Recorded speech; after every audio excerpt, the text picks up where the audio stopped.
Mic check. Yep. Check.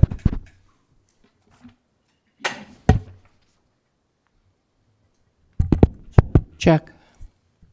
I'm good. Good evening, everyone. Today is Monday, April 11th, 2022. It's 7:45. This is a makeup of our postponed meeting from our regular meeting from last Thursday. And so I will call the village board meeting to order with the Pledge of Allegiance and a moment of silence. Pledge allegiance to the flag of the United States of America and to the republic for which it stands, one nation, under God, indivisible, with liberty and justice for all.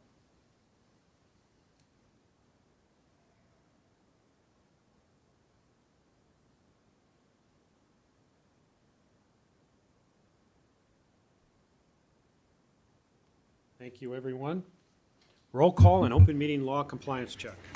President Carl Fortner. Present. Trustees Jim Solani. Present. Daniel DeGrave. Present. Marie Kumershek.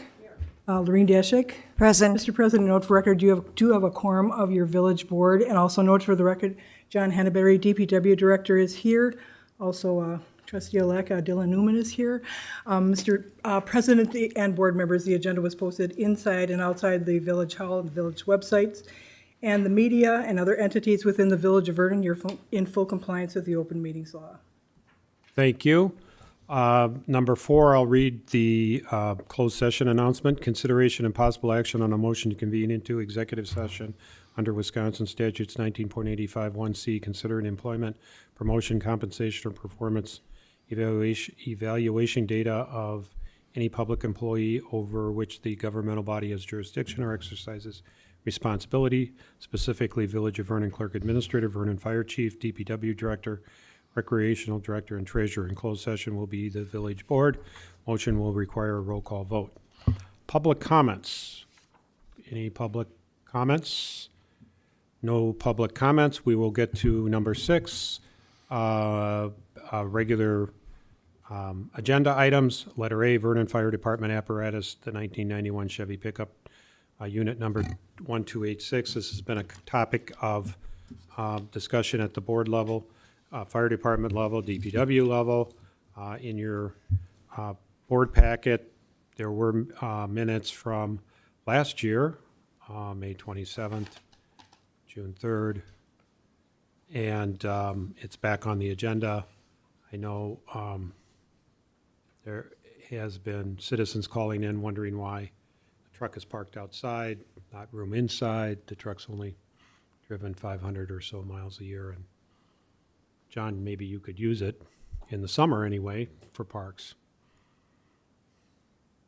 So I put it on here. The fire department was in attendance last And Thursday, but they said they could make this meeting. I texted Alex and Patrick, and want me to step out and try to call? yeah, I'm not sure we're going to get very far. I mean, maybe we can, they're supposed to come? He Yes, said, he said they were supposed to come. We could go to letter B while we're waiting on them, because John's here and we can go to the bridge repair, or not the bridge repair, the repair of Center Drive south of County L and the bid. Bid recommendation. Yeah, the bid recommendation, right? We did get the 4 bids. This is in regards to the section on Center Drive South, just south of Norris. It's in that shaded wooded area and never dries out. So, long story short, we decided we were gonna just pave a section of it. We were gonna try and squeeze it in with the other paving program. But then we decided to do a little bit more of it, which would be the right thing to do. Put it out for bids and came up with these prices here. Andy had written a letter of recommendation to recommend awarding the bid to Wolf Paving in the amount of $63,470. He does have in there that he was their estimate of the engineer's estimated project was $42,000. That was, like I said, that was original when we were gonna try and squeeze this in as a third project with our road paving. So we were trying to do the bare minimum at that time. Well, after we decided to take the second, basically the alternative 1 out of our Hidden Lakes area, that freed up a lot of money. So we could probably we did a lot bigger portion of this than we anticipated originally. That's why their price or their quote was a little bit low. So I'm just trying to explain that to you guys. Because that was gonna be my question. Well, originally, 51% over the engineer's estimate. originally we had 1,100 feet, and we ended up, after looking at it with a couple of the paving people, and we went up to 1,600 feet, both lanes. So originally it was only gonna be the one lane and partial of the other lane, so it just ended up being a little bit bigger of a project than he had anticipated when he originally came up with that price. Good, thank you for the. How did his original price compare on a per square foot basis, I mean, you went up 1,100 to 1,600, that's nearly 50% right there. Yeah, Right. I didn't. You didn't go, Comparison, no, I and didn't didn't do numbers on the, that. John, we started this concept of doing that section down there because we saved money or it wasn't costing us as much as we had budgeted. Isn't that right? Well, with them other bids that we broke down into separate alternatives, Right. we decided not to do some of those alternatives. Instead, we're gonna do this portion. It's more of a priority than probably the other alternatives were. So, and like I said, it ended up being a little bit bigger portion than what we originally, and I was trying to sneak in probably half of it with that other stuff, but just financially we couldn't do it. So we ended up eliminating alternative one over there. So it freed up a lot more money. So the money's there. That's So we're still under budget or within our budget? yeah, we should be fine. We're at with these two with our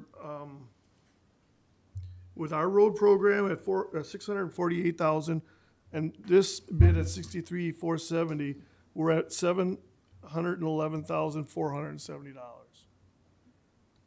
So and we had 700 in there.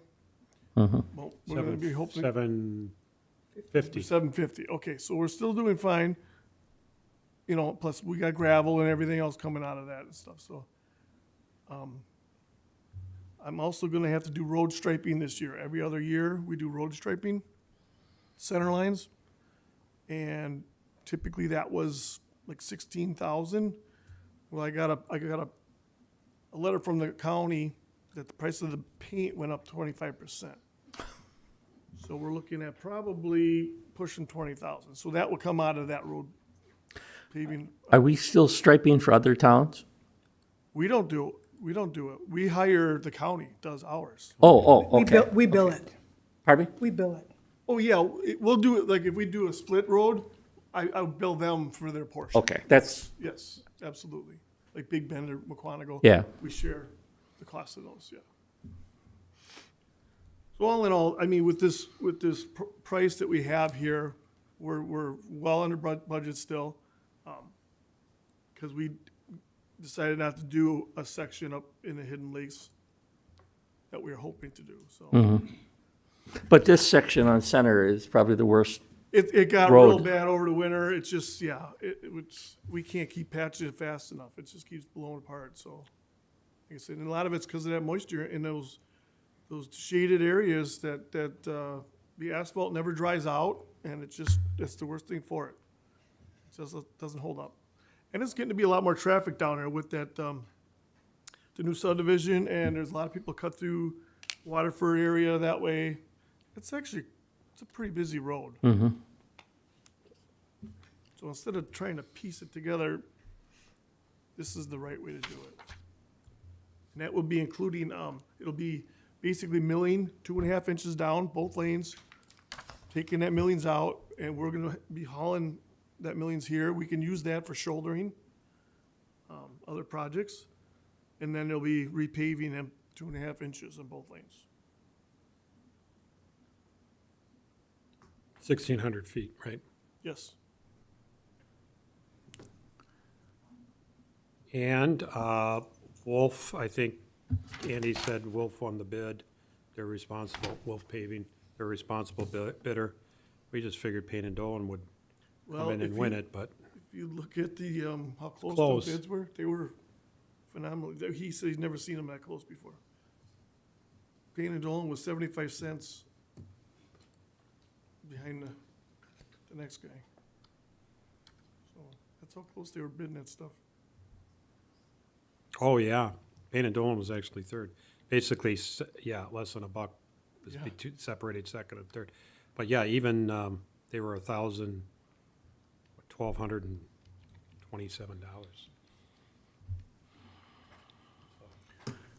All right, any further discussion? Otherwise, we'll get a motion going. I'll make a motion to award the bid for the Village Vernon 2022 Center Drive improvements to Wolf Paving in the amount of $63,470 pursuant to the village engineer's recommendation, and to authorize the village president to sign the Center Drive road repair bid. Second? Second. Any further discussion? All in favor? Aye. Opposed? Motion carries. Mr. President, the chief is on his way. He had a slight emergency. He'll be here shortly. Okay. John, do we have anything? His report? Your report, you can go to your report if you'd like. Now you can, when we go back to letter A, then you can see done for the C. No problem. We just started crack filling today finally. We were trying to get on it last week, but with the wet, rainy weather, it wasn't working out so well for us. I got the last 4 loads of salt on Friday delivered. I do have a little bit more room. I might try and squeeze a little more in there. I do have some on reserve that I can get, and if I can get it for my locked-in price for this year, why not take a few extra loads versus wait until next year when the price increases? So if there's money in the budget for it, You have money in the budget, and if there's space, yeah, that's what I gotta see how much space we really got, if we really wanna pack it that tight, so kinda decide on what we're gonna do there. But it'll only be maybe 4 or 5 loads at the most. Promise you won't have to use any more this year? I'm hoping that, really. I haven't declared winter over yet. Never. Getting very, very close, though. So the detour signage on double X should be resolved. I had called the guy from the project manager out in Waukesha. They did have the south and north detours. They're backwards, basically. The north ones were seeing south and vice versa. So they contract that stuff out and from some guy, not even from around here, so he probably doesn't know which way he's going, but, so hopefully we got that resolved. Then that project's gonna be, that road's gonna be closed until probably June, just so everybody knows, and I've gotten a few phone calls already about that. So, wasn't real fond that they did send a detour down, Skyline. The main detour is National Avenue, 164 up to I and back over. But basically, the Skyline detour is more of a secondary, more for the locals. They want to kind of keep, on that. So that's the reason why we do have that signage on Skyline Avenue. So I have been having a problem already with deliveries on Pheasant Run over there. The GPS, I think, is taking these truck drivers down Benson to Pheasant, because the Pheasant Drive doesn't come out on Oakdale yet on GPS. So I'm having a sign made up. City of New Berlin's gonna make one up for me, a bright orange sign saying all deliveries to Pheasant Drive need to enter north half mile or whatever. Cause they're coming through that Benson to Pheasant Drive on the south end. And that's basically, that's where the GPS is sending these truck drivers for delivery, so hopefully we'll get that resolved too. I talked to the guy in New Berlin, he says, yeah, just come over, we'll come up with something and we'll make a sign for it. Get that up there at least. We've been working on some sod damage repairs from snow plowing, we got a few left to do, we're letting it dry up a little bit, but, setting up for soccer fields, park and rec, just started soccer this week, trying to get those all going. I did get a couple seasonal applications. I've got one retired gentleman that could maybe start in May. So I might bring him in, and then I got another younger guy that would, after school, he wouldn't be able to start till after June, when school is out. Spring brush pickup, May 2nd through the 6th will be the first week, which should be east of Center Drive. And then May 9th through the 13th will be west of Center Drive. And it's, Chips thereafter, right? yes, in fact, that's one thing I was gonna bring up too. We do still have some mulch available now. People have been coming in a little bit here and there. We have some available from last fall. So it'd be nice to get rid of that if we can. I've got a couple orders. We delivered a few loads already.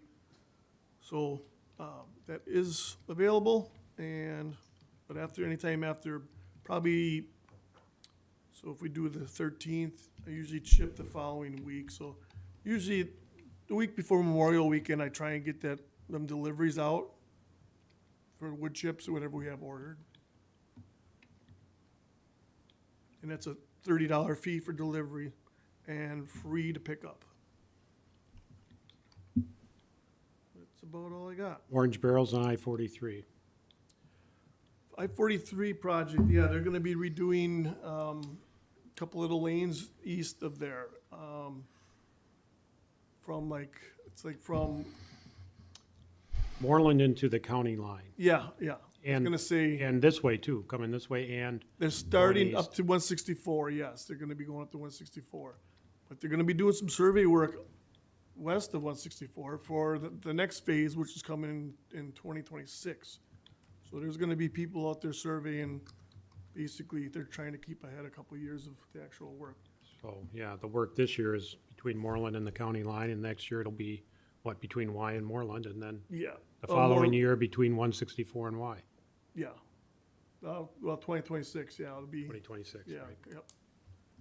So, yeah, that's gonna be another big project there too, so. I have not heard back from the engineers regarding our drainage issue that we had over on Myers and Pheasant. They said they were gonna come back and take care of that in spring with that passing lane. Andy just brought that up the other day. I said, I have not heard a word from him. So he was gonna call Paul and see what their schedule is looking like.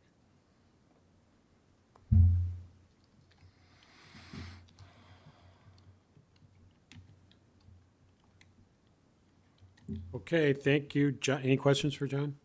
Thank you for that report. Big thing is you'll be out brushing for the public, so picking up brush. I see Chief Feldy is here. We will circle back and do letter A under 6, the old Chevy pickup unit. And before you arrived, Chief Feldy, we've talked about this before, and the board had in their packets prior minutes from last year at this time. So I'm not sure where this is going. We had a request to have it on the agenda, so it's on the agenda by trustee Kumershak. Personally, I was always hopeful that department heads could work out the use of this truck, and it never seemed to work out. I don't know. John, you could certainly use it in the summer anyway for parks. Not all year, just the summer is what you were asking, as I recall.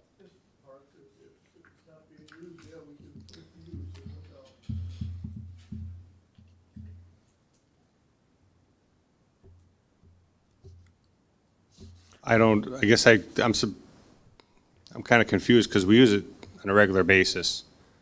The truck is used for utility stuff. It's at the firehouse. We have asked to replace the thing probably for the last 20 years, and it's always been pushed off of their capital replacement plan. And we have said if we can get it replaced, we would gladly, instead of trading in or selling it, we give it to the DPW for them to use. It's a 30-plus-year-old vehicle, so it does have some maintenance issues. And Bo has done some work to it. We've had some work done at Lynch for some of the brake system was replaced and some other things. So it is a 30-plus-year-old vehicle. It should have been replaced several years ago. If we can replace it, we'd love to. We don't care where it goes. If it gets traded in, gets handed down to DPW, whatever. But we do need a pickup truck. We need a utility vehicle for calls where we have to haul equipment from a fire scene, things like that. And until we can get it replaced, we need to use it. Alex, how many miles have you put on it in the last year? I'm not really sure. It doesn't get a lot of miles because it's very short trips. It's all in the town. If they have to run to the hardware store or something like that, they'll take it. If we have a fire in town, we'll use it to pick up dirty hose and run bottles back and forth and things like that. So it doesn't get a lot of miles per se. It's a lot of very short trip stuff. Is there any other vehicle that you have that could be used for those items? Nope, no, we don't have, that used to be the grass truck.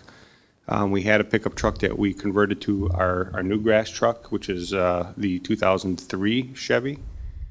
That's the four-door dually that we have. So basically, when we had done that, the plan was, and according to the capital replacement plan, was to replace that and utilize that as a utility vehicle, a four-door utility vehicle that could carry people and then haul equipment for whether we have a fire or training or whatever need we'd have to move stuff.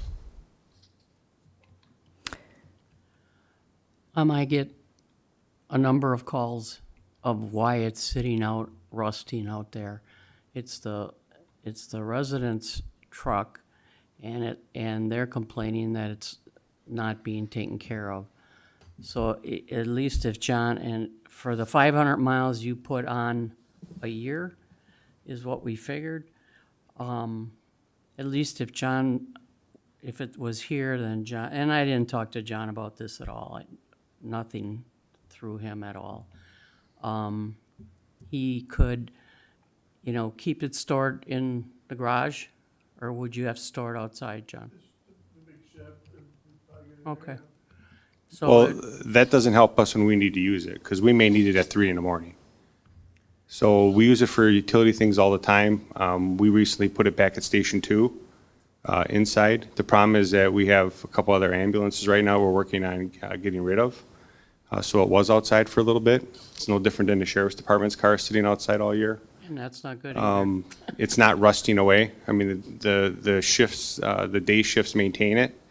They make sure it gets its maintenance. The paint could probably use a little wax, which they're planning on doing in the spring. I think that, again, if we can get rid of it, I mean, we love to replace it. We've been asking to do that for the last 15, 20 years, because it's outside of its useful life as an emergency vehicle. We'd gladly give it to the DPW, but we need a pickup truck. So if we can get permission to replace it, we gladly hand it to these guys.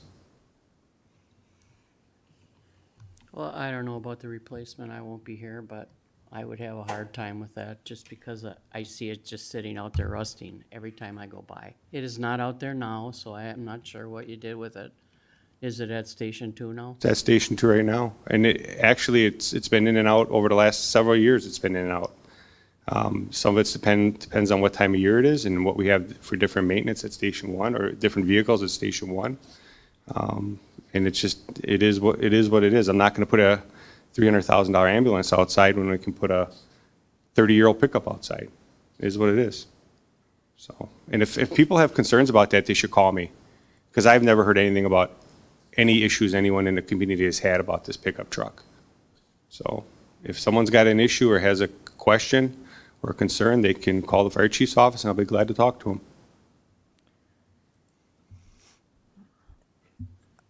I just think, considering the age of it, the few miles that are on it, that it could possibly be used by DPW, maybe more productively, at least for the summer months. We don't know when we're going to have a call, so I would say no. I think that if you want to give them that truck, then we need something to replace it. Otherwise, we need to have a pickup truck that's a utility vehicle. It's a vehicle that we use for a lot of different things. It doesn't get a lot of miles, but when we need it, we need it. And that's just the reality of what it is.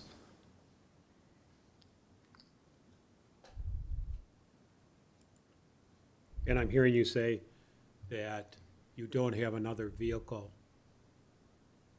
currently that could be used for that, for those No. items that you're using the old pickup. We had two pickup trucks. The previous pickup truck, or the previous unit that pulled the trailer, that was the 2003 crew door pickup truck. That was converted with a flatbed, and a grass unit was installed on it. Because the old pickup truck that we're talking about was not reliable to be a grass fire truck anymore. So the members did an in-house project where they had a bed mounted onto the chassis of the four-door crew cab pickup truck, and we retrofitted that into a grass fire truck. And then we repurposed the older Chevy pickup truck, which we're discussing, as to a utility vehicle. because we used to use the other one for a utility vehicle. We felt it was more reliable and a better use to retrofit that as a capital refrigerant project probably about 5-6 years ago. So those guys did all the work on that themselves. So up until that point, we had a full-size pickup truck that we utilized for a lot of different utility things. Well, my question is if it's at Station 2 now and you have to go to Station 2 to pick it up to use it, I don't think the town hall is any farther than Station 2.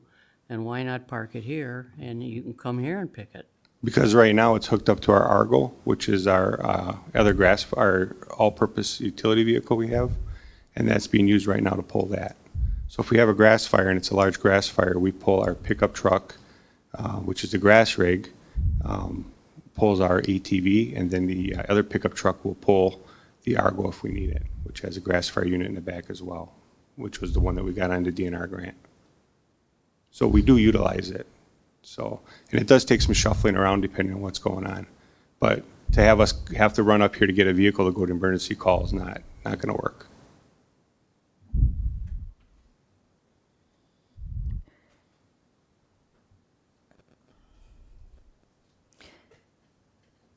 I'm sorry, what were the emergencies that it's used for again? We use it for a lot of different things. If we have a fire, we use it to carry a lot of hose and extra equipment that gets dirty or needs to be taken back to the station.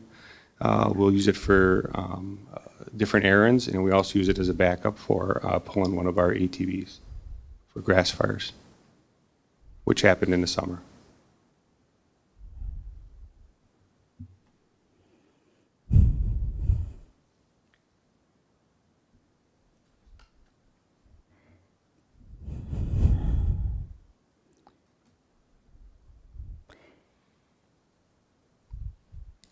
Well, I tend to disagree because now all of a sudden the pickup truck is being used and it's been sitting there since we brought it up last time.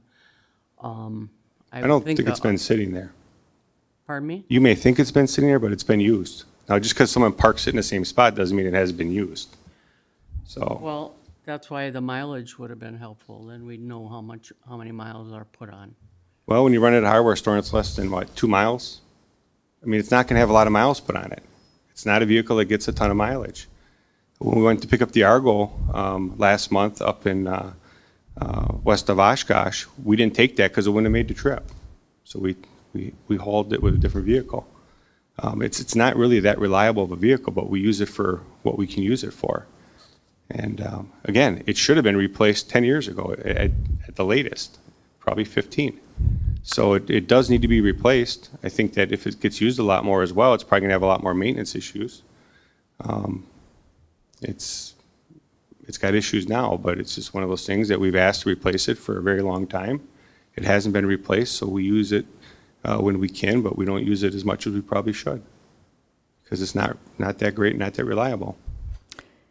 I'd like to make a motion to have DPW pick up that vehicle and maybe make improvements on it or do any repairs that it needs and use it during the summer. If fire department needs it, then it would be available for them. I'll second that motion. Discussion. Lorraine, you made the motion. You'll start. And we'll go to Jim. Or have you discussed enough? I think it would get more use. Considering the low mileage on it, it's not getting very much use in the fire department area. Dan, then Jim. We also have command vehicles, right? So why can't the command vehicles pick up your hardware stuff or use those for hardware? Have you ever pickups? unloaded hose from a fire?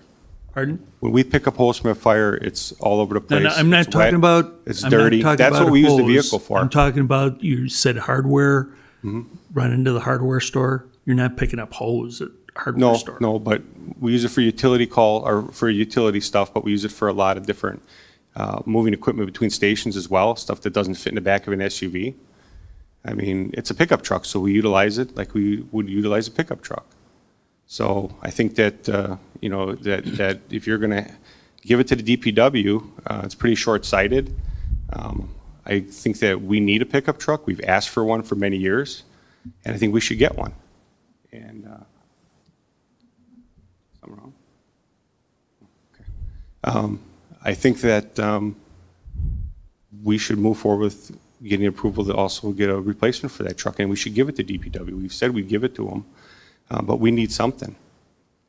And I think that if we're gonna have to run here and pick it up, it's not gonna get utilized. I don't have time to try to find someone to come get it, or try to send someone up here that's never been up here to try to unlock the village garage, or try to find it because it's buried or it's not running or whatever. We at least, when we have it in our possession, we know where it is. It's available to us if we need it, and that's something that we have in our fleet. It's been in our fleet for a long time. The only reason it's still around is because it hasn't been replaced like it should have been. Otherwise, it'd be used a lot more. Jim? Thank you. I'm reasonably certain it would have been replaced, it would be utilized more. In fact, you know, I think we'd all be remiss if we were to leave that up there, or let's say, if we were to buy you a brand-new pickup truck, and it only gets used, which would cost us, what, 40 to 60,000? I mean, I don't know. Ballpark. Yeah. For 500 miles a year, that I don't think would be the best utilization of the village funds. I think that's where the crux comes in. Well, I think that when you look at emergency vehicles, you can't use mileage as a barometer for use. It's something that has a role, it gets used. If you look at our ambulances, you look at our fire trucks, they're not high mileage vehicles. I mean, what's next? We're not gonna have a fire truck because you only put 5,000 miles on it in its career. The township is 36 miles square, and if it only goes to Quick Trip and back, or it goes to the hardware store and back a couple times a month, it's still something that's being utilized. There's a cost of doing business. There's a cost of having equipment that's ready for us to be able to do our jobs. And taking a utility vehicle away is not going to help us do our job. It's going to be a hindrance.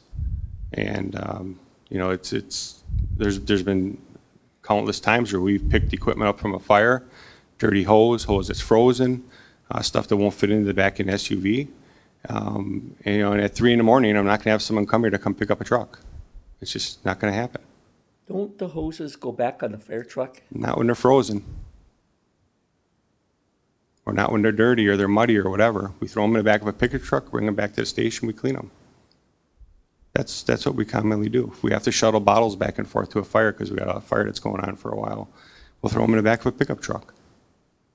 So it's a utility vehicle that gets used. Again, it's not a high mileage vehicle. I think mileage is a very poor barometer, as I said. You know, if it seems that you're hell bent on giving it to the DPW, you can do that, but we need a vehicle. Unless when you guys got a pickup truck, we can use at 3 a.m. Well, what we're talking, I think what the board is talking about as I hear the discussion is sharing a vehicle. John, it's only for the summer you need it. It would be helpful during the day. So why would it necessarily have to be parked here overnight as opposed to at the fire station? At 3 a.m. I honestly just said if it wasn't being used, I could use it for the parks. That was the only thing I've said, Right. said from the get-go. From the, I've talked with Alex Yeah. about it, and he told me last time he needed it, when I was told to go get it, and I said, well, I'm not gonna step on your toes, because if you need it, you need it.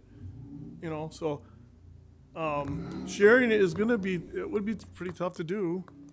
You know, same with me, by the time I would have to run down there to get the vehicle and then come back, I'm wasting time also, you know, for park department and whatnot, so. Like I said, we've had this discussion, and I just hate to see it I don't wanna see it go anywhere. If it goes anywhere, I'd as soon see it go to the park department or over here, but if he's using it, he's using it. There's nothing I can do about that, so. I think it'd be worth a try to let DPW use it for the summer. And maybe you could document for us times that you needed to go get it for, to retrieve dirty hoses.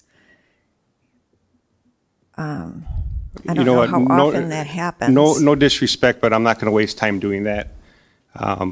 When we're busy doing a job, I'm not going to worry about remembering to document something because we're having a discussion or we have a disagreement about the use of a vehicle. We've told you we need a vehicle. I think we've been pretty accommodating to say if there were times that John needed it, we could work something out if it was something that was short term.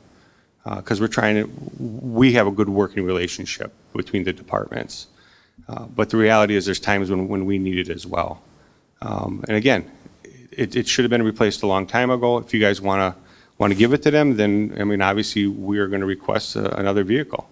I mean, you're probably going to deny it, and it's going to be like it's been for the last 15 years with this truck. But the truck's 30-plus years old, and that's one of the reasons it doesn't get used as much, because people don't want to drive it. It doesn't have power doors. It doesn't have power windows. It's a single cab. We can carry limited people with it. So, that's our position on it, is that we need a pickup truck.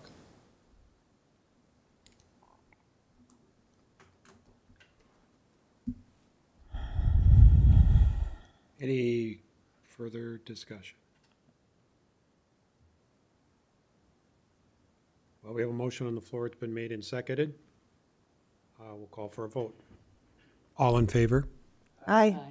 Opposed? Nay. Nay. 3-2, the motion carries.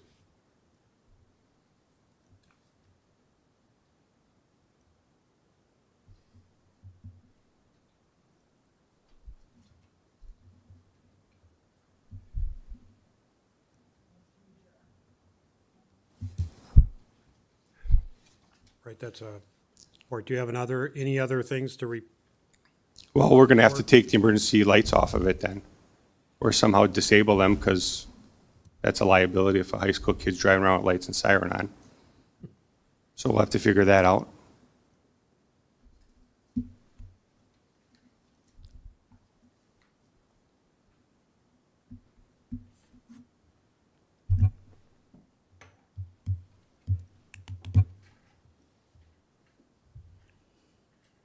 Okay, we're moving on. Thank you, Alex. Talk to you. Did you need anything else? I did put the ARPA, your memo. There's no board action. No.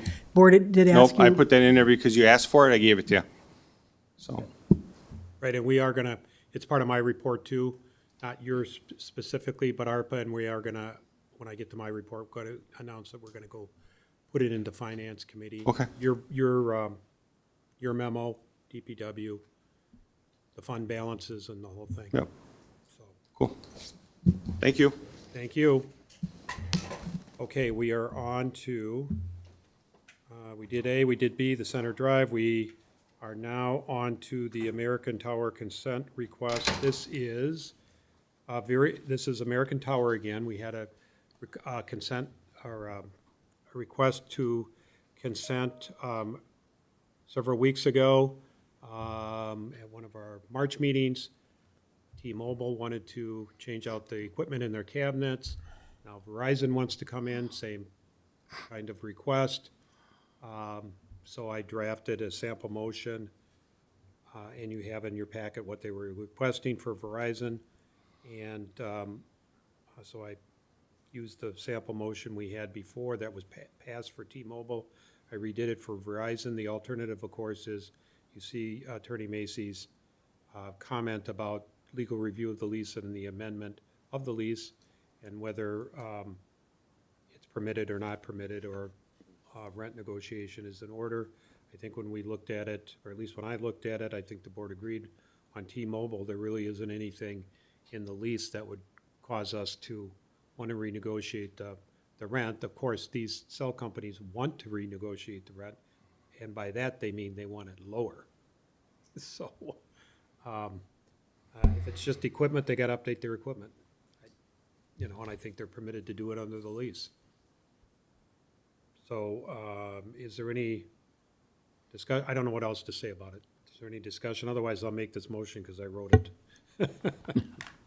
So I will make a motion to approve and authorize the village, let me go again. Motion to approve and authorize the village president to sign in the Village of Vernon's capacity as the landlord under the land lease agreement dated April 18th, 1997, as amended, the American Tower request for approval of proposed installation of equipment dated September 30, 2021, solely to allow American Tower to apply to the Village of Vernon in its municipal capacity for approval of a proposed equipment installation by Verizon Wireless, an existing user of the tower at the site located at S81W26220 National Avenue in the Village of Vernon, as set forth in the American Tower request dated September 30, 2021. Is there a second? Second? Discussion, again, yes, that request was dated September 30, 2021. I think it's a typo, but nevertheless, that's what they came across that. So if people are wondering, that's where that 2021 date came from. Right, and we'll probably see all the, yes, G5 people come in and upgrade their equipment. They still need the big towers for G5. They need the little antennas. You see those on various light poles now. But those are just booster G5 antennas. So it's coming. Any other discussion? All in favor? Aye. Opposed? Motion carries. Thank you. So now we are on to bartender's license. First up is Ms. Marisa Pease, and you saw no record?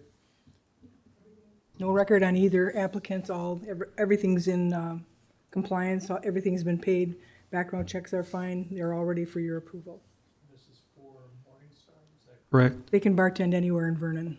It's not specific to an entity, Specific to a person. right? Okay. So the person can bartend anywhere, but these two particular women currently work at Morningstar, is that right? That is correct. Right. Okay. I would make a motion to approve an operator's bartender's license for Marissa Pease. Is there a second? Second? Any discussion? All in favor? Aye. Aye. Opposed? Motion carries. Victoria Ferrucci is Jim Ferrucci's daughter. One of the principals at Morningstar. And same thing, everything's in order, no record, everything's paid, full compliance. Her license is ready for your approval. I'll make a motion to approve an operator's bartender license for Victoria Frucci. I'll second them. 2 seconds. Marie seconded. Any discussion? All in favor? Aye. Aye. Aye. Opposed? Motion carries. Next up is a proclamation, if I can say that word.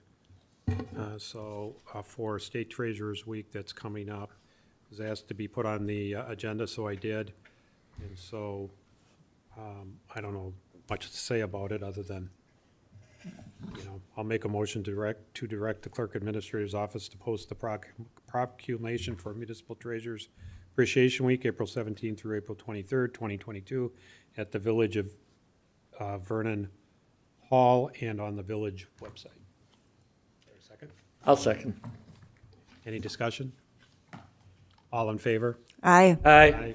Opposed? Motion carries.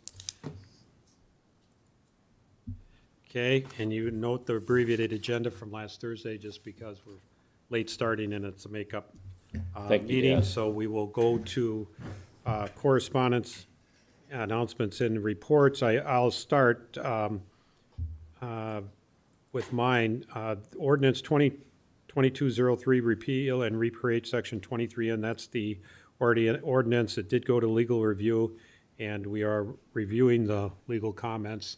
I think there are some good comments, but I don't believe that it needs to come back here because we did adopt this subject to legal review.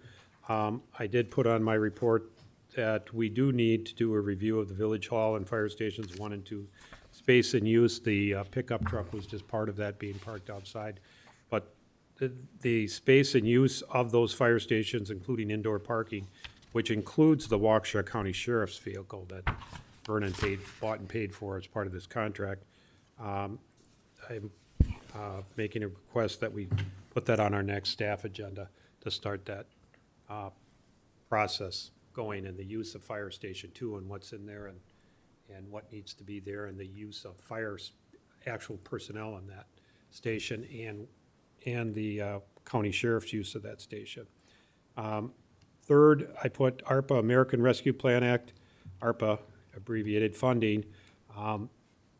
The 400 and whatever 50 pages, don't quote me on the exact number of pages, it's over 400. It's a lot. It's a lot. I have started going through there, those, and at a prior board meeting, I think I did discuss this calculation that they call the counterfactual calculation, and it's a lost revenue calculation. Well, the regulations as finally adopted allow municipalities to make a one-time election to treat that lost revenue as a flat $10 million. And so we'll make that election and keep our $800,000. Reports are due at the end of April. We do have called a finance committee meeting for April 19th, and we will be going through ARPA and that report and the election and our capital and road projects for the next, at least through 2024. Because ARPA money needs to be spent by 2024. And it can be spent for general government, so that would include roads and capital equipment. And we do have our debt money, some money there, and we'll check the balances on those. And I know all the prices of this equipment, as John knows, all gone up. So we need to check our balances and budgets and capital schedule, outlays. So that's the plan there. Second to the lastly, congratulate our new trustee starting next week. He's in the audience. And thank our current trustee, Marie Kumershak, for her years of service. And her last board meeting, but she's encouraged to stay on all the committees and join new ones. You want to go next? Congratulations too, Dylan, from me, and I just warmed it up for you, so you'll be all right. Thank the board so much for all their cooperation and patience with me being on the board. I appreciate the clerk's office for their work that they do to keep us going. And most of all, I'd like to thank the residents of the community for, first of all, putting me in and encouraging me and supporting me. So I thank you all, and I'll still be around, but not in this capacity. Yeah. We'll miss you, Murray. Trustee Dashik, and then we'll swing around. I have nothing to report. Thank you, Trustee Swanee. I have just two things. The first, of course, is thanking Marie, not just for being on the board, but all the years of service you've done for the town and village. Greatly appreciated. And all the help you gave me over the years here. And then secondly, tomorrow night here at 6:30, we have a Human Resources Committee meeting. We'll be discussing the status of the employee manual and primarily concentrating on the process for the performance reviews. That's all I have. Thank you, Trustee DeGray. No report at this time, but I did want to congratulate Dylan and also Marie. Thank you. We had fire department in already, sheriff Was here last Thursday, but Yeah, Yeah. they couldn't make it today. going to make it tonight. DPW, John, you gave your report while we were waiting for fire department, so we're here for, we're down to letter F, clerk administrator. Thank you, Mr. President. Board members, wanted to ask the board, as you know, I sent an email out. Well, first of all, Marie, thank you. I'm sorry, I remiss. Thank you so much for all your years of service, or your year of service as a trustee and all your years of service as a clerk, sitting in your seat. I totally understand all the love you have for your job. And thank you so much, because I know you're really dedicated serving the Village of Vernon and also the Village of Big Bend. So thank you again for your community service. And Dylan, I want to thank you. When Dylan first moved to the Village of Vernon, he called and said, "What can I help? What committee can I help with?" And that's very unusual for a young person to take that on, to volunteer himself for any committee. And he decided, when Marie said she wasn't running, that he would run for a village trustee position. And I'm very proud to probably have the youngest trustee in Waukesha County. Yay! But I wanted to, thanks again, Dylan, wanted to ask the board, you saw the memo, our open book is not going to be ready till July 7th. So hopefully, when I've been talking back and forth with Kyle, the biggest issue is that conversion of data and making sure everything's correct. And there's several things that I want the board to look at when we are during Board of Review. But since Open Book is not going to be ready till July 7th, our Board of Review is going to be several weeks after the July. But statutorily, we'll have to meet within 45 days, in April. So I was going to ask the board if they would mind meeting on May 5th at 6:45 before your board meeting, just to do the election and to adjourn the Board of Review to, a date set forth, so I can do the notice. You don't have to decide that tonight, but I just want you guys to think about it, so at the next board meeting, you can discuss that, Carl and board members, about, doing the process, so I can do the notice, not only in the newsletter, but the papers and stuff like that. Great news. As you all saw, I sent you the email from the federal government that we did get the funding for the bridge. That's going to be millions and millions of dollars, which is such a big feather for the Village of Vernon. It's an 80-20 split, so the federal government's going to pay 80% of the design and construction, and the village will pay the 20%. We'll be receiving letters from the federal government and the state DOT, because the state DOT will facilitate that money. And we'll start they'll give us instructions on how we would go through the design process and picking the engineering firm that will design that bridge, and then go through the bidding the process for the construction of the bridge. But that's another thing we'll have to keep in mind, because with the 80% of a couple $1 million, 20%'s a big chunk of money, but just so you know that we did get that. I did file the MS4 permit grant that's on the website, and my goal is this week to get all the MS4 permits under stormwater, so Vernon residents can see what the village has filed years after years, because we're having our stormwater report updated, as you can see from the bills. And I know the board eventually at the next staff meeting is going to talk about taking the next step on educating the public on their responsibilities for stormwater maintenance of their retention and detention ponds. And lastly, on this last election, we had 32% of the voters come out for this last election. Oh, and Trustee Jim Solani, congratulations. I know it was a real nail biter for you. He was on pins and needles, wondering if he's going to take this election. And thank you, Jim, for your service, not only for the past years as a supervisor, chairman, plan commission, human concerns, dancer, janitor, everything. Jim, thank you so much. I just wanted to let the boards know that we have 5,602 registered voters. And we did send out 621, we had 621 absentee voters, 364 indefinitely confined, 126 voted in person, 131 voted regular absentee, and 169 did not return their ballots. But the good news is, with this, we had a lot of electors say to us, please don't send this anymore, which is great, because as soon as I close this election, The state just sent out postcards now updating the voter census, and I have a bunch of people that asked to be taken off because they put themselves on for COVID. So hopefully we'll get that, that list down for absentee, it's not that I don't like absentee voting, but when we have 169 that never were even returned, that's a lot of money. So I just want to thank the residents and encourage them, if they don't want absentee voting status or indefinitely confined, to please email me, because I just need that paper trail, because if we ever get audited, at least I have documentation from the voter that they asked to be removed. And that's all I have, Mr. President. Can I ask one quick question? Does the state purge?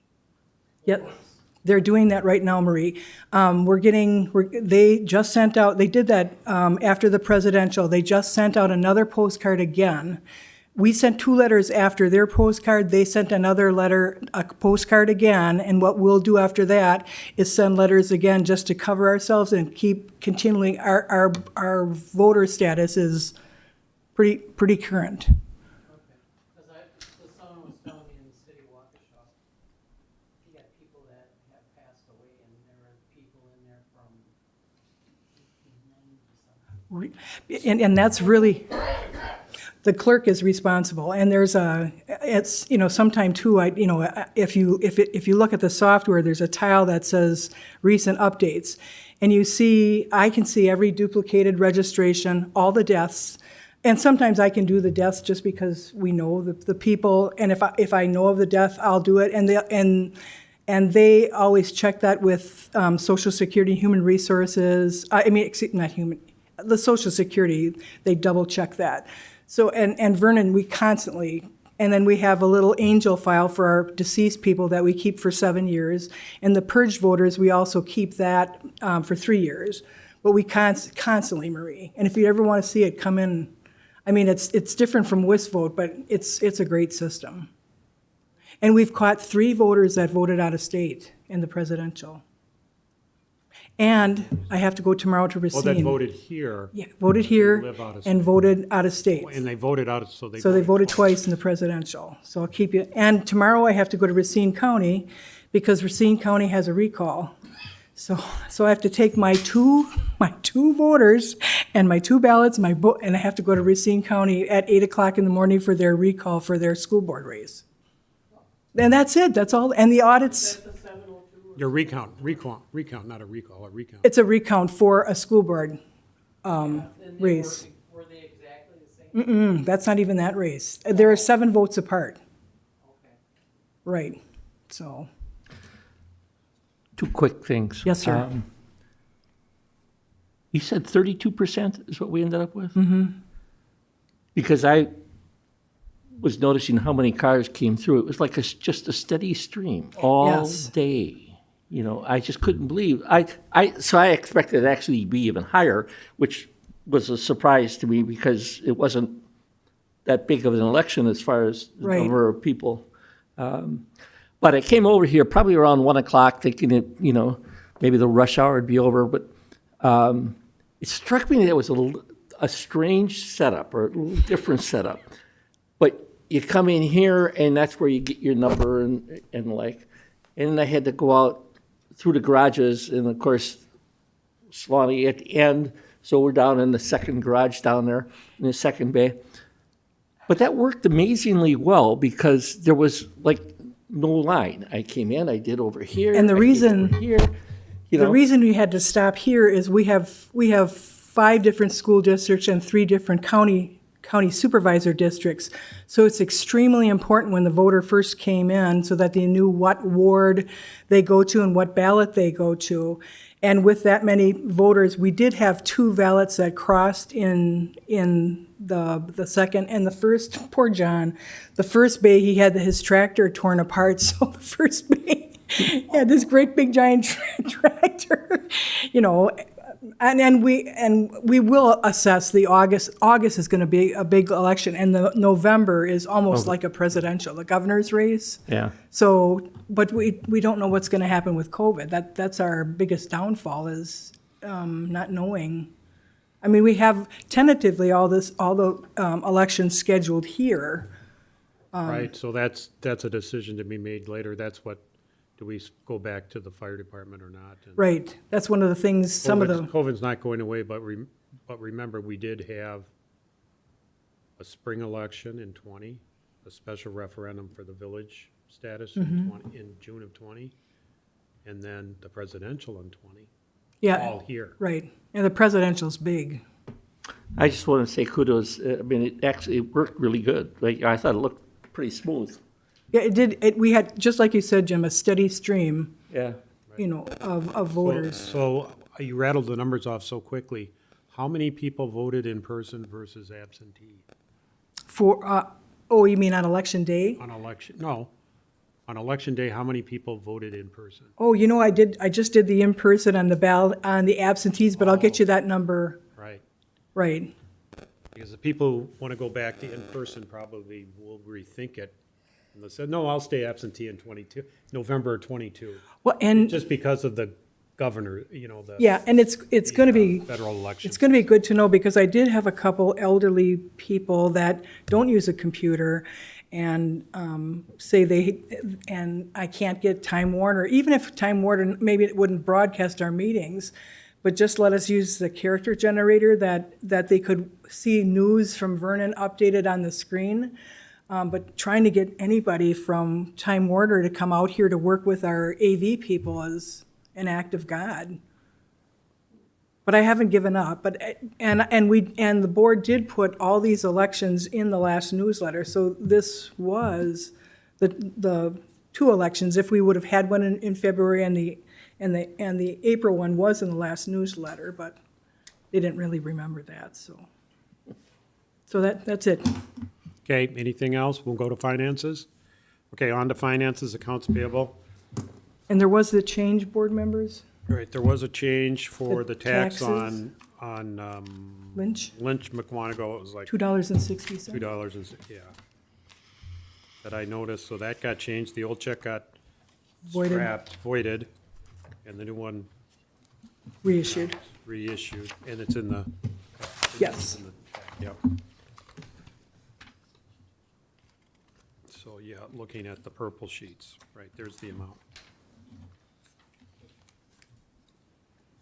And we got the detail on the salt shipment, I think came to, wasn't in the original pack. You gave it, Jim, John, but one of my deputies didn't, I don't think it was page 2, where it has all the detail and tonnage. But it was given subsequent. You turned in everything, right, John? Yeah, I had one more coming though. from Friday. Right, You right. got one more coming, right? And there's no manual check. Oops, I had myself, sorry. Yep, no manual checks, right? Right.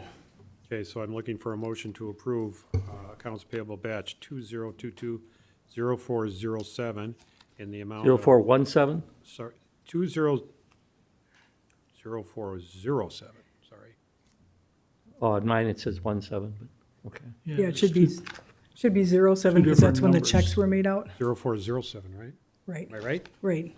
Okay. So, Mine says 17 also. Yeah, it should say 07. In handwriting on it. Oh. It says the, Yeah, oh, the original, okay, yeah, I see what you guys are saying now. On the original AP list, it does say 417. right, On the revised list, it says 407. Okay, I see what right. the point is. Okay, so I'm looking for a motion to approve, or I'll make the motion to approve accounts payable batch 2022-0407 in the amount of $102,015.48. 1548. I'll second. Okay, discussion? Hearing no discussion, all in favor? Aye. No, Opposed? No. oh, it didn't. So the motion fails. Okay.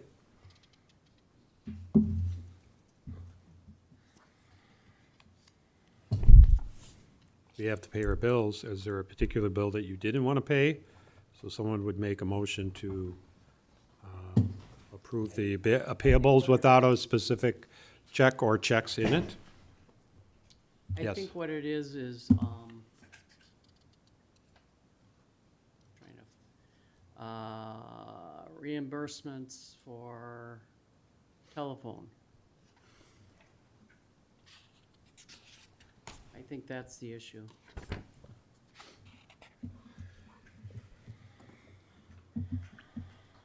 Alex is 199. Alex is, All the phones or what? What are you saying, Bree? Well, I'm thinking all the phones, yeah. and Marie, I just wanted to let you know, Alex has another bill on top of his phone bill. His phone bill isn't $199. I just wanted, Oh, yeah, I just wanted to explain. All the phone bills are $50. Okay. It's still a reimbursement, though. That's correct. The other part of his reimbursement is out-of-pocket money he spent. It's not a, Right. it's a bill he paid out of his own pocket. Okay. That should be reimbursed, Why? because he spent money on, Why did he pay it out of pocket?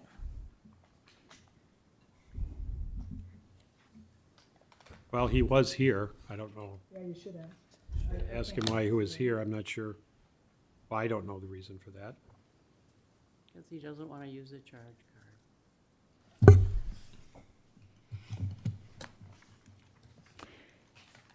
I'm actually opposed to any APs that are reimbursements that are paid to the individuals. There's no reason for it.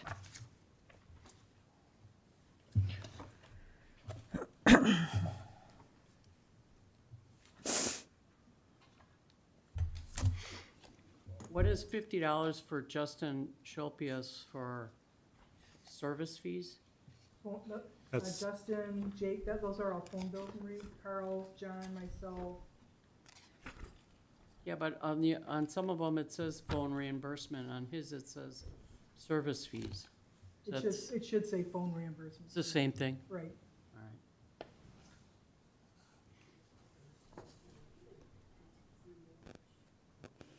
Yeah, John just said the Park and Rec's telephone that he has, a phone that we pay is always over $50 a month. It's been $53 even when he doesn't use it. And when he uses it, it goes up a little bit. That was set up to Verizon. So I take care of that bill for him for some reason, that's why I know. Well, John, I think the point is, number one, we don't have a policy that explains who's entitled to the reimbursement, what it's for, and also, just because IRS says it's okay, I think we should have documentation for every bill that we pay. So it should be a Village of Vernon policy or procedure that we have documentation to support what we're paying. And as opposed to just a spreadsheet or a report that says $50. Right. So that's the issue I have with those. And I'm basing my feelings on this according to the attorney from the Wisconsin Towns Association, saying that this should all be documented. So present a bill to validate the $50 charge.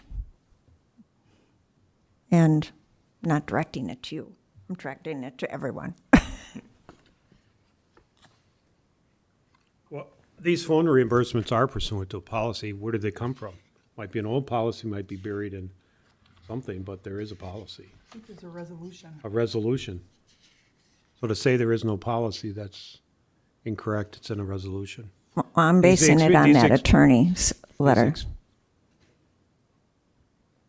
Basing, My vote is based on, from the attorney's decision, or the attorney's explanation from the Wisconsin Towns Association. in on an article, reimbursement. in a news article. In the news article. It was not By a legal lawyer. advice or tax advice given to the Village of Vernon. It was in a newsletter. So everybody's clear. We got professional advice to the contrary. Vernon did, not in a newsletter.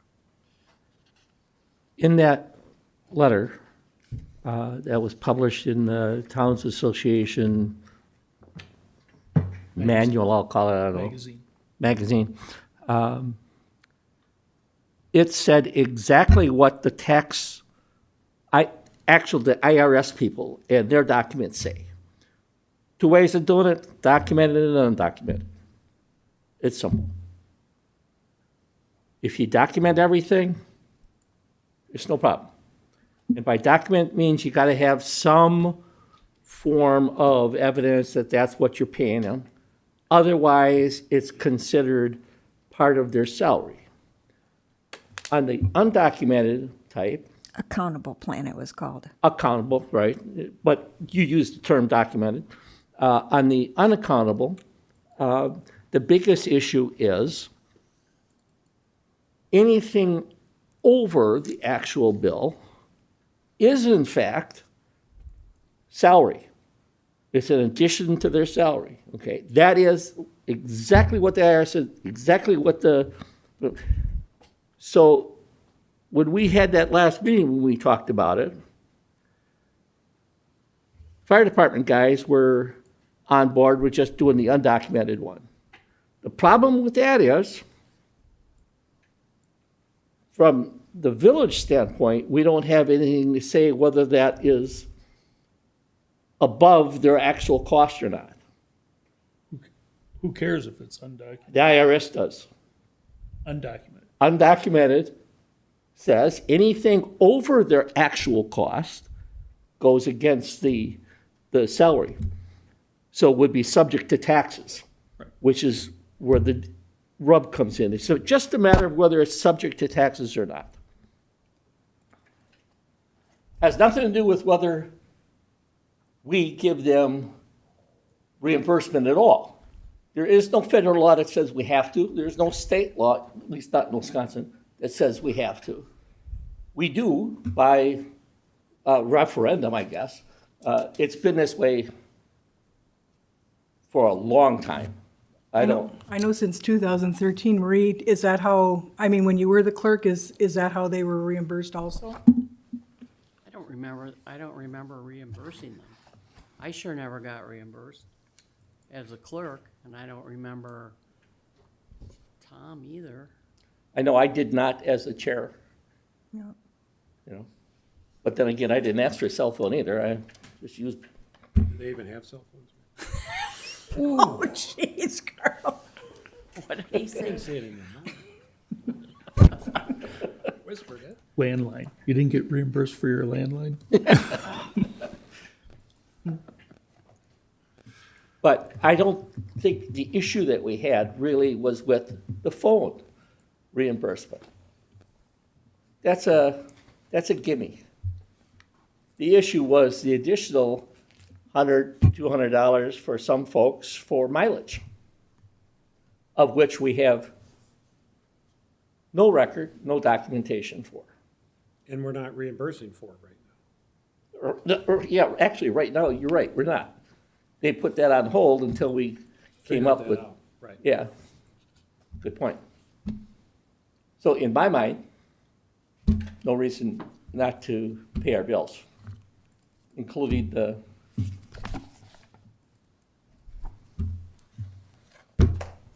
reimbursements.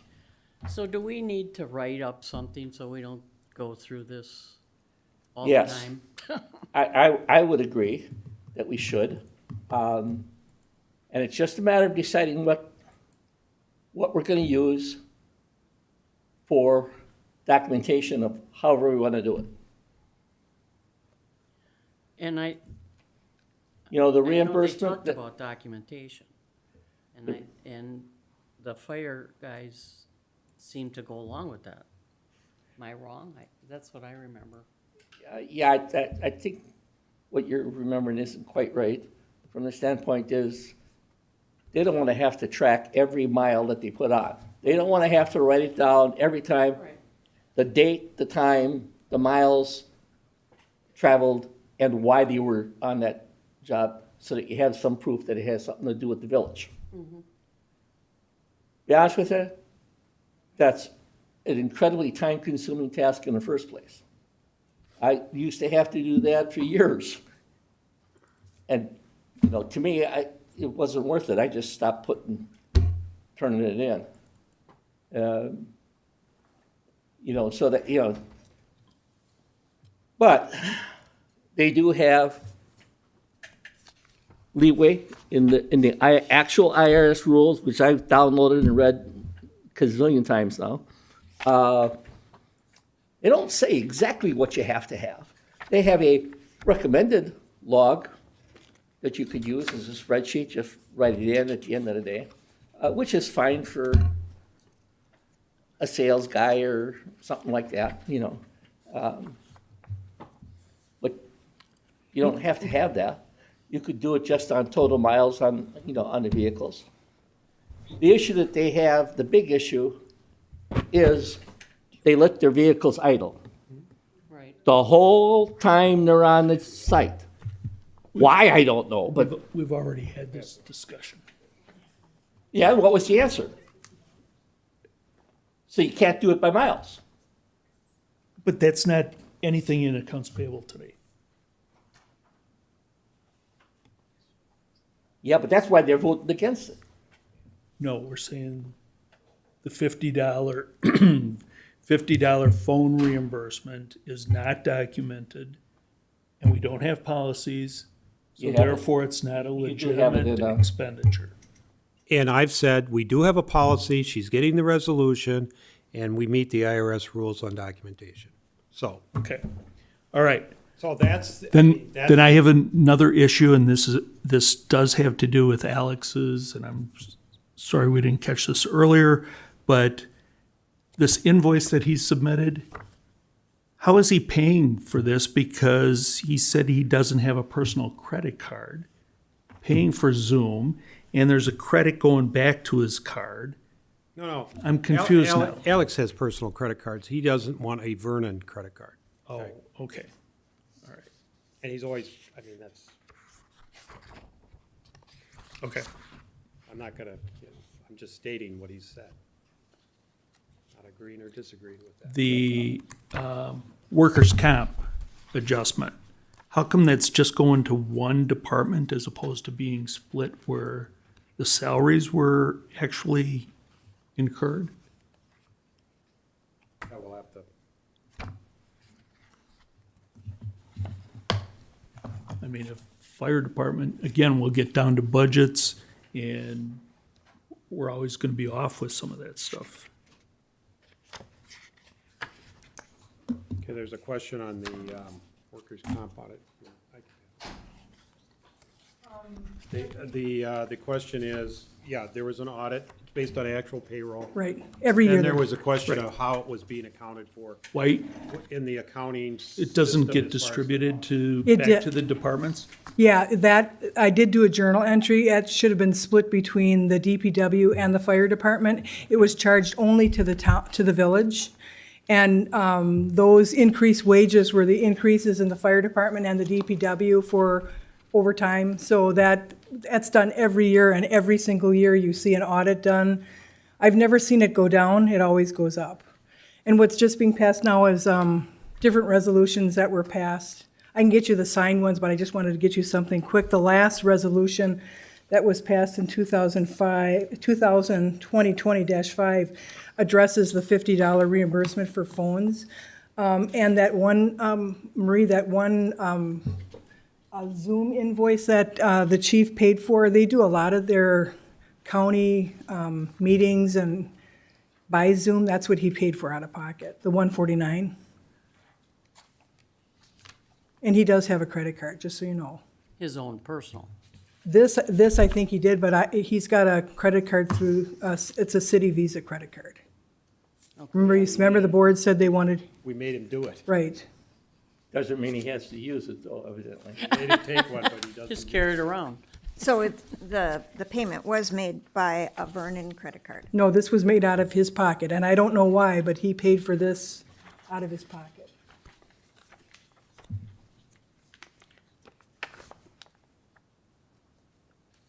The only thing I can ask the board is for him to supply documentation on his credit card bill.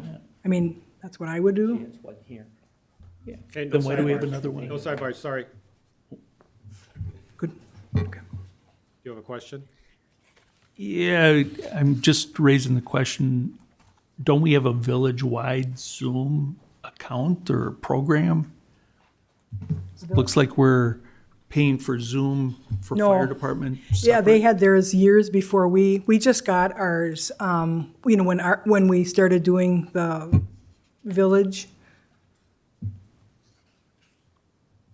But they've had theirs for they do a lot inter-county or interstate, and they do a lot of Zoom meetings where we just started doing them for our staff calls and when we had, COVID meetings.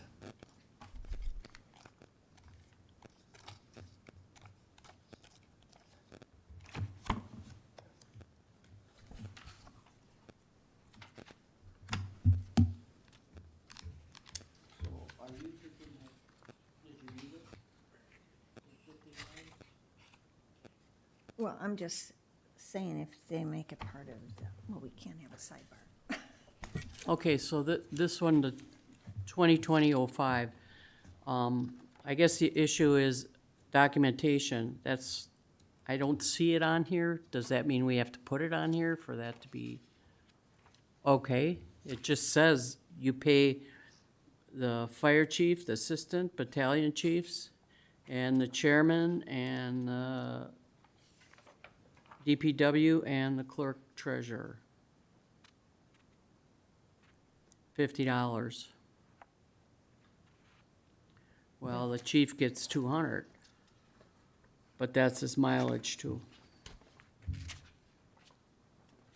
I don't think there's an issue with paying it, it just should be on the payroll. Then it solves everything, Correct. according What to should be on payroll? any reimbursements. Cell phone doesn't, I mean, if it's documented, it doesn't need to be on payroll, period. It's not documented. Yeah, that's. According to the IRS, it is, Dan. You should read those IRS memorandums that explain it and our auditor's advice on that. Well, What can I say, Dan? That's what it says.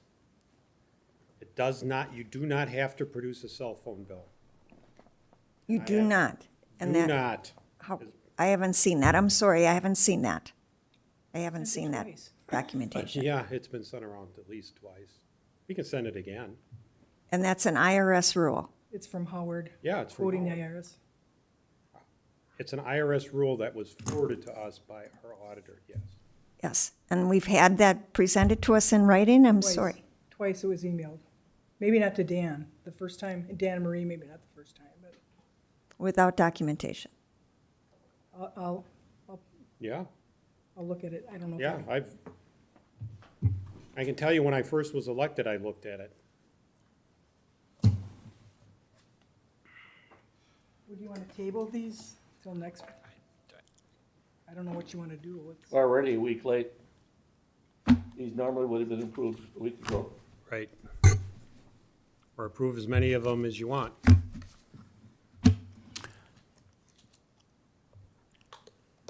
John, since you're still here, this arrow mark, I noticed that we're paying on delivery tickets.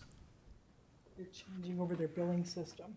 They switched their billing system, they're gonna start emailing the invoices, hopefully within the next week, they said by the third week in April. Okay. Third, I know. They're on the conversion. But it looks like there's money that's 90 days past due. And so I'm like, okay, how do we get our hands around this? I don't think we have any past due on theirs. I'm aware of. Here, you want to look at these delivery tickets, and that's, they show $63 that are past due, 90 days. But you guys are usually pretty good with that. And we have weekly, Yeah. so, yeah. Okay. Karen, can you look at that? Yes. Can you look at that account and I'll get just, something in writing, and I know that's incorrect, because if you look at the delivery ticket for 1 week, it's the exact same verbiage, except for, a couple cents. Okay. The 60, the 30, 60, 90 days, and that's wrong. I'll have them put something in writing. It almost looks like we're paying the invoice Right, and then a delivery ticket that might match up with that invoice. right. So I'll just get want to make something sure in we're not duplicate paying. And also getting something in writing, remember the board asked for something in writing from Boundtree? A couple meetings ago, that's coming too. Because no credits, we haven't seen the credits. You're gonna see them. Good. Because I did ask Alex, but I know he's swamped, so I did talk to them, and it should be, I'll email those all to you tomorrow. That Boundtree, remember all those credits you wanted to see? And I'll get Karen, some- one quick question. Back to this resolution on the reimbursements. So if you're getting paid $50 a month for 12 months, that's $600. Are you guys getting a 1099? Or don't we have to do that? It's not reportable as income. Well, it would be if it was put on your payroll. Oh, yeah. And I'll get something in writing from Carol Naraki to have her put in writing from her legal standpoint. I'd like to see her, I'd like to see, I mean, I know she did an article, but as an attorney, I'd like to see. That would satisfy. I'll also talk to Carol from the League of Municipalities. Wait, it's not Carol. Oh, I can't think of her name. Here on the Rocky, she's with Tom. Yeah, but I'm thinking the league, she's really good. Really good. I'll get some stuff for you. And I'll forward Howard's email to you. Okay, great.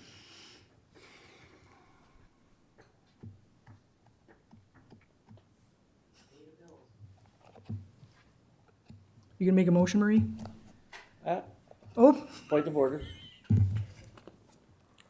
I thought, and I'm a little fuzzy on this one, but in Robert's rules, I thought the people that voted against it can't redo it. It's either the guy that voted against it or the guy that voted for it can't bring it up a second time. Okay, let me think about this. It's easier to think in my mind on an approved motion. On an approved motion, the people voting against it cannot raise it again. A person that voted for it can. In this case, it's the opposite. So we have 2 that voted for, 3 that voted against. So I think the against people can make a new motion. The for people, you or I cannot now make another motion.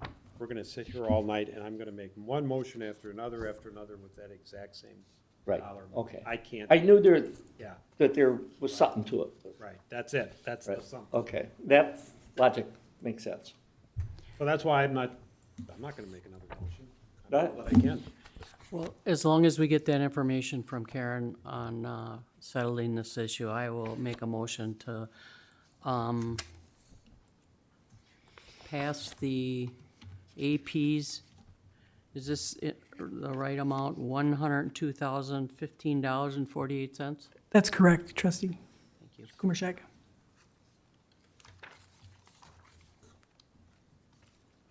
Second.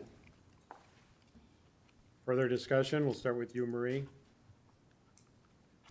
Under Robert's rule, the person who made the motion gets to discuss first. So what do I have to do now? Any discussion?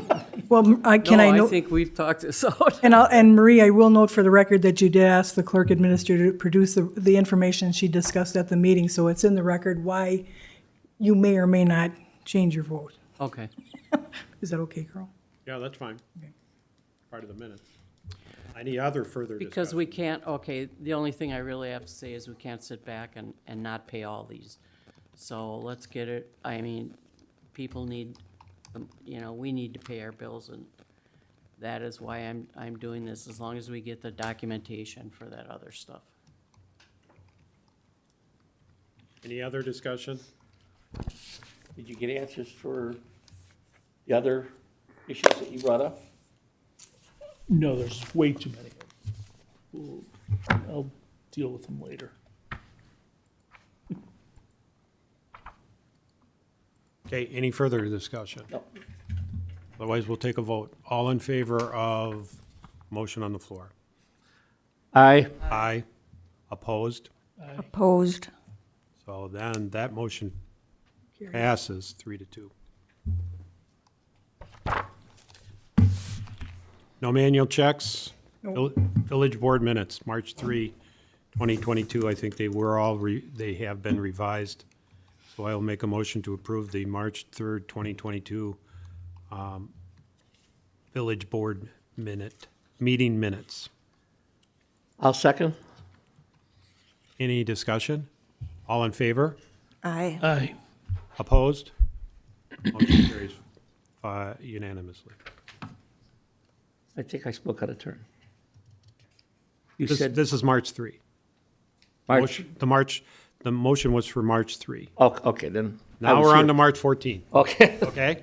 March 7, we already passed, we had a meeting, but those motions are not on the agenda because we already approved them. So now we are on March 14, which is the joint Board and Finance Committee meeting, Monday, March 14, 2022. And those were corrected. We made a bunch of adjustments on Halverson House invoices.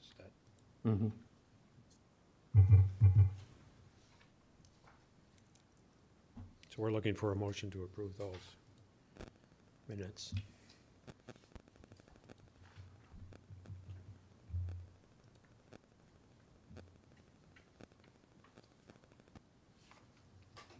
No one's making a motion. Is that because why? The minutes are incorrect? I'm still bringing it up. Oh, okay. Well, there were a lot of detailed dollar amounts in there. That's why I asked. Yeah.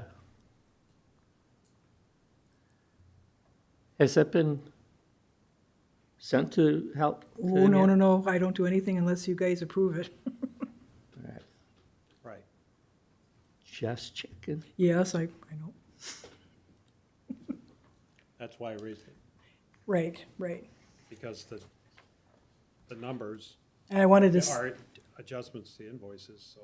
yeah, the first time I sent it out had typos. I was more interested in the board's feedback on the numbers. I wanted to make sure I captured the numbers that the board had indicated.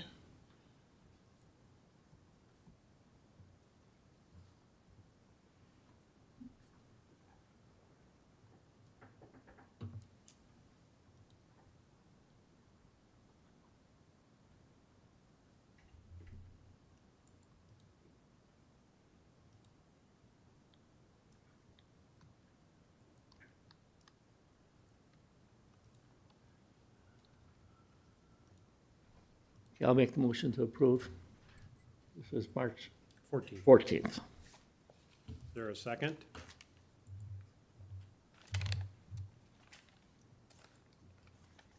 Second. Discussion? Everybody agree with the numbers? I think that's the substantive part of the Yeah. minutes. And just so the board members know, the Halverson, the Alexes have been calling. They're, they want to make sure they're paying their bill, and I told them they have to wait till the board approves them, just so you know that they've been calling. Wanting to pay their bill. Wanting to pay it. It's long overdue.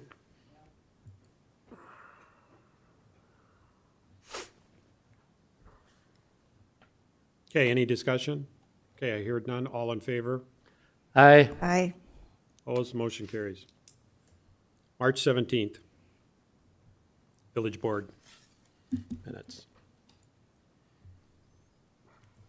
I'll make a motion to approve the March 17th, 2022 Village of Vernon Board minutes.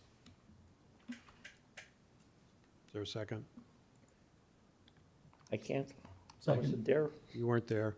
Second. Second by trustee DeGrave. Any discussion? All in favor? Aye. Aye. One abstention. One abstention. Trustee Slotty. Okay, next village meetings are this week, Wednesday, April 13th, 7 o'clock, Plan Commission, and then our regular board meeting, April 21, 7 o'clock. It's Thursday at 7. Regular village board. We're up to item 11. Carl?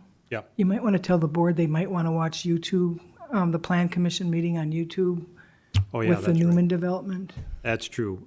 April 13th, Plan Commission, There's a couple of, three things actually that are, one is Ken Walters' development, he's coming in for some changes, as well as some signage. Number two is the Hine property, which is off of Edgewood Avenue, down by the village of Mukwonago, that area. Newman Developers is going to be in at the Plan Commission on a conceptual review. And as that subdivision proceeds, it will eventually make its way to the board, so it'd be a good meeting for background information. Also at that meeting, the Plan Commission is discussing proposed changes to our zoning code. And so that discussion is always helpful because that's headed to public hearing and board votes. And there are some, things that we've been discussing as far as those text amendments. And Good. board members could always go back to the YouTube meetings to watch Right, all the you- discussion on the zoning code. Right, you can go back to prior meetings on YouTube, or you can come in person. Welcome to come in person. Yep, it's noticed that way. Notice that way. Okay. We are now to number 11, and I'll make a motion to convene into closed session as read earlier by myself and as stated on the agenda. Is there a second? Second. Motion will require a roll call vote? President Carl Fortner, Yes. trustees Jim Solani, Yes. trustee Daniel DeGrabe. Yes. Trustee Marie Kumarshek, trustee Lorraine Dashik. Yes. Mr. President, note for record that your village board has voted unanimously to go into closed session at 9:25 PM. Thank you. We will take a 5-minute break. We'll convene at 9:30.